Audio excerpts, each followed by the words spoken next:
नमस्कार। कैसे हैं आप लोग? तैयारी कैसी चल रही है आप लोगों की? हाँ, ज्योग्राफी की क्लास में ये अंतिम अध्याय अब हम पढ़ाने जा रहे हैं। इसके पहले हम छठे अध्याय तक अध्ययन कर चुके हैं, जिसमें इसके पहले वाला जो अध्याय है उसमें डिस्क्रिप्शन में जितने भी वीडियो हमने बनाए हैं डाल रखा है कि यह अध्याय इस सत्र में हटा दिया गया है, बाहर कर दिया गया है। ठीक है, सो उसका मैं कोई पीडीएफ या नोट्स आपको नहीं भेजूंगा लिखने के लिए, लेकिन यह अध्याय है, इसका नोट्स आपको प्रोवाइड किया जाएगा। ठीक है, पीडीएफ के माध्यम से आपको ग्रुप में भेज दिया जाएगा, जिससे आप नोट्स बना लेंगे। हाँ, तो ये अंतिम अध्याय होगा ज्योग्राफी का, जो कि अध्याय 7 राष्ट्रीय अर्थव्यवस्था की जीवन रेखाएं। एक राष्ट्र की यानी हमारे राष्ट्र की, देश की अर्थव्यवस्था की जीवन रेखाएं कौन कौन सी हैं, आधार स्तंभ के बारे में यह चैप्टर है। इसमें देखेंगे आज हम परिवहन के बारे में। परिवहन क्या है? परिवहन एक स्थान से दूसरे स्थान पर आने जाने यानी आवागमन को परिवहन कहा जाता है। और परिवहन के साधनों की बात करें तो विस्तृत रूप से परिवहन के साधनों को हम मुख्य तौर पर 3 भागों में विभक्त कर सकते हैं: स्थल परिवहन, जल परिवहन और वायु परिवहन। पुनः स्थल परिवहन में देखेंगे कि स्थल परिवहन को सड़क परिवहन, रेल परिवहन, पाइपलाइन में विभक्त किया जा सकता है। जल परिवहन में आंतरिक जल परिवहन और समुद्री जल परिवहन। और वायु परिवहन की बात करें तो वायु परिवहन में निजी परिवहन और राष्ट्रीय अंतर्राष्ट्रीय स्तर का वायु परिवहन होता है। ठीक है, तो आज हम प्रमुख रूप से सड़क परिवहन के बारे में अध्ययन करेंगे। ठीक है, चलिए। और एक चीज कि इसके पहले के वीडियो अगर आप न देख पा रहे हो तो इस अध्याय के डिस्क्रिप्शन में हम लिंक दे देंगे, पहले अध्याय से लेकर के और जितने भी अध्याय हमने पढ़ाया है उसका लिंक आपको दे दिया जाएगा डिस्क्रिप्शन में। ठीक है, तो चलिए शुरू करते हैं। और वीडियो पसंद आए तो लाइक और शेयर करना न भूलें, और चैनल को सब्सक्राइब न किए हो तो सब्सक्राइब भी कर लें। ठीक है, चलिए शुरू करते हैं। क्या है भारत में परिवहन? विविध भू आकृतियों के कारण यहाँ अनेक प्रकार के परिवहन संसाधन जैसे सड़क परिवहन, रेलवे, जलमार्ग, वायुमार्ग, पाइपलाइन इत्यादि है ना? तो ये चीज है। फिर देखें सड़क परिवहन। सड़क परिवहन की बात करें तो भारत में सड़कों का एक बहुत बड़ा जाल तंत्र है, जिसकी लंबाई की बात करें तो 23 लाख किलोमीटर से भी अधिक है। और सड़कों में लंबाई की दृष्टि से देखा जाए तो जो ग्रामीण सड़कें होती हैं उनकी लंबाई सबसे ज़्यादा है, जबकि राष्ट्रीय राजमार्ग नेशनल हाईवे की लंबाई बहुत कम होती है। लेकिन उपयोग की दृष्टि से देखा जाए तो सबसे ज़्यादा नेशनल हाईवे का ही हम उपयोग करते हैं। नेशनल हाईवे कुल यातायात का लगभग 40% भार वहन करता है, जबकि लंबाई की दृष्टि से मात्र 2% है। उस सड़कों की लंबाई की दृष्टि से महज 2% है, जबकि कवर 40% करता है परिवहन का। तो चलिए देखते हैं इसमें सड़क परिवहन में क्या है। देखिए यहाँ पे क्षमता के आधार पर सड़कों का वर्गीकरण, यानी क्षमता की दृष्टि से देखें तो सड़कों को कितने आधार पर बांटा गया है। मुख्य रूप से 6 भागों में बांटा गया है। स्वर्ण चतुर्भुज महामार्ग, राष्ट्रीय राजमार्ग, राज्य राजमार्ग, जिला सड़कें, अन्य सड़कें। अन्य सड़कों में ग्रामीण सड़कें, सीमांत सड़कें, जो कि सीमावर्ती क्षेत्रों में एक सड़क का जाल तंत्र बिछाया गया है, सीमावर्ती सड़कें। चलिए देखते हैं यहां से स्वर्ण चतुर्भुज महामार्ग। स्वर्ण चतुर्भुज महामार्ग, इसका विकास राष्ट्रीय राजमार्ग विकास परियोजना NHDP national highway development project के तहत किया गया था। स्वर्ण चतुर्भुज महामार्ग 4 बड़े महानगरों को जोड़ता है, मुंबई, चेन्नई, कोलकाता और दिल्ली को स्वर्ण चतुर्भुज महामार्ग जोड़ता है। इसीलिए इसको चतुर्भुज कहा जाता है, क्योंकि मानचित्र में देखने पर ये एक चतुर्भुज की आकृति का दिखाई देता है, इसलिए। हाँ, सड़क परिवहन में देखें कि expressway, national highway, state highway, जिला सड़कें, ग्रामीण सड़कें होती हैं।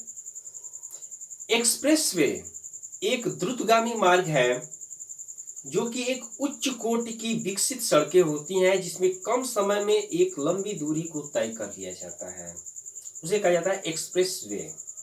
ठीक है, आगे देखते हैं राष्ट्रीय राजमार्ग किसको कहेंगे, यानी नेशनल हाईवे। नेशनल हाईवे देखें, देश के विभिन्न कोनों को उसकी राजधानी से जोड़ने का कार्य करते हैं। विभिन्न राज्य और केंद्र शासित प्रदेशों की राजधानियों, मुख्यालयों को देश के मुख्यालय यानी राजधानी से जोड़ने का कार्य सड़कें करती हैं। कुल सड़क लंबाई में मात्र 2% ही इनका हिस्सा है, ठीक है, जो नेशनल हाईवे है। देखें कि इन सड़कों के निर्माण, प्रबंधन एवं रखरखाव की जिम्मेदारी केंद्रीय लोक निर्माण विभाग CPWD द्वारा की जाती है। राष्ट्रीय राजमार्ग का जो निर्माण है उसका मैनेजमेंट है और उसकी रखरखाव की जिम्मेदारी केंद्रीय लोक निर्माण विभाग के द्वारा की जाती है। याद रखेंगे, महत्वपूर्ण फैक्ट है। फिर देखें कि ग्रैंड ट्रंक रोड का निर्माण शेरशाह सूरी ने कराया था, जो कि पेशावर से कोलकाता तक जाता था। पेशावर पाकिस्तान से लेकर कोलकाता तक जाता था। और आज के समय में इस मार्ग के 2 भाग हैं, NH1 और NH2। नेक्स्ट देखें इसमें कि NH7 यानी नेशनल हाईवे 7 वाराणसी से कन्याकुमारी को जोड़ता है। पहले यह भारत का सबसे लंबा राष्ट्रीय राजमार्ग होता था, लेकिन अभी इसका विस्तार कर दिया गया और इसको कश्मीर से कन्याकुमारी तक कर दिया गया, जो कि NH44 के रूप में जाना जाता है। और यह भारत का इस समय सबसे लंबा राष्ट्रीय राजमार्ग है, नेशनल हाईवे, जो कश्मीर से कन्याकुमारी को जाता है। 3745 किलोमीटर इसकी लंबाई है। चलिए ठीक है, आगे देखते हैं। स्टेट हाईवे यानी राज्य राजमार्ग, स्टेट हाईवे राज्य के जिला मुख्यालयों को राज्य की राजधानी से जोड़ने का कार्य करते हैं और इसके निर्माण, प्रबंधन और रख रखाव की जिम्मेवारी जो होती है, देखेंगे कि पीडब्ल्यूडी यानी सार्वजनिक निर्माण विभाग पीडब्ल्यूडी पब्लिक वर्क्स डिपार्टमेंट द्वारा की जाती है। ठीक है, चलिए फिर देखते हैं नेक्स्ट जिला सड़कें। जिला सड़कें जो कि एक जिले के अंदर विभिन्न मुख्यालयों को जिला मुख्यालय से जोड़ने का कार्य करती हैं। एक जिले के अंदर जो भी विभाग हैं, राजस्व विभाग हैं, मुख्यालय हैं, उनको जिले की मुख्यालय से जोड़ने का कार्य जिला सड़कें करती हैं और इसके रख रखाव की जिम्मेदारी, इसके निर्माण प्रबंधन की जिला परिषद की होती है। तो ध्यान रखेंगे। नेक्स्ट देखेंगे अन्य सड़कें। अन्य सड़कें में आप देखेंगे कि जो ग्रामीण सड़कें हैं, ग्रामीण सड़कें ये गांव को शहरों से जोड़ने का कार्य करती हैं और जब भी देखें कि लंबाई की दृष्टि से ग्रामीण सड़कें बहुत अधिक होती हैं, व्यक्ति गांव से निकलता है ग्रामीण सड़कों से और फिर वो सीधे स्टेट हाईवे या नेशनल हाईवे पे आ जाता है। तो प्रयोग की दृष्टि से सबसे ज़्यादा तो नेशनल हाईवे का प्रयोग किया जाता है, लेकिन लंबाई की दृष्टि से देखा जाए तो सबसे ज़्यादा ग्रामीण सड़कें होती हैं। देखें कि अन्य सड़कें, अदर रोड्स। प्रधानमंत्री ग्राम सड़क योजना की शुरुआत सन 2000 में की गई थी